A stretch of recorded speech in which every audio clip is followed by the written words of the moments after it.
We did an Oscar special, and you did the buzz, you know the whole thing. There's a lot of buzz. I won't talk about it on camera with you because I know it's something, But what's the most common question today for you?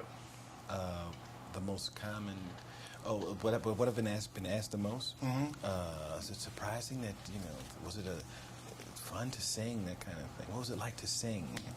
Have you sung before? I was trying to go back in my mind and think.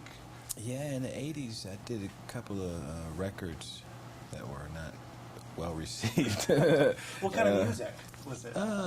Techno pop kind of. There was one song in particular that actually was on the charts and all that shit. I had a record called "Party All the Time" years ago. You might be too young. I remember that. My girl wants to party all the time. That was a huge hit. Huge. So went to #2 on the pop charts for 3 weeks and all this shit. Huge hit, horrible song, and that was my musical contribution. But I lost my chain of thought. Wow. No, that's okay. But that's a good place to end with that.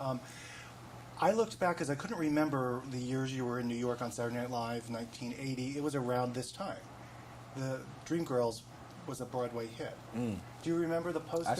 I saw this play on Broadway 5 times 25 years ago. I remember the play very well, and I remember when the play was such a big deal. And Jennifer Holliday came to Saturday Night Live, and she was a musical guest. She sang "I Am Telling You" and all. I remember all of this really, really well.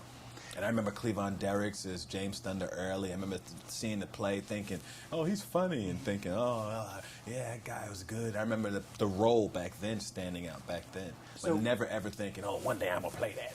That's my next question. When the script was floating around, did you seek it out, or how did it come to you? They called me about it. I don't know if the script ever floated around. David Geffen has been maybe 4 or 5 times over the last 20 years. He's developed different scripts, and it just didn't work. And finally, he hooked up with Bill Condon, and they nailed it. And Bill Condon said he was thinking of me when he wrote it.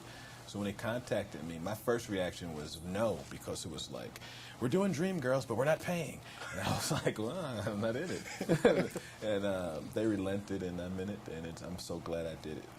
The role is something we've never seen you in this type of role before. I mean, it's a totally. I mean, that must have been the appeal for you as an actor, because to find a role like do something that I hadn't done, making movies 25 years. I played everything from a donkey to a little old lady, and I'd never done a musical. I was like, now I'm to the point where it's like, what can I do? I'm trying to find new ways to be funny and do something that's like, how do you stay relevant after 25 years in? It's like, okay, you got to take some chances and do some different stuff. And there's so much buzz around this movie. I don't know if you read the papers, the performances, you and Jennifer. I mean, have you seen any of the buzz that's going on? I don't read. I don't read the papers. You stay away from that stuff.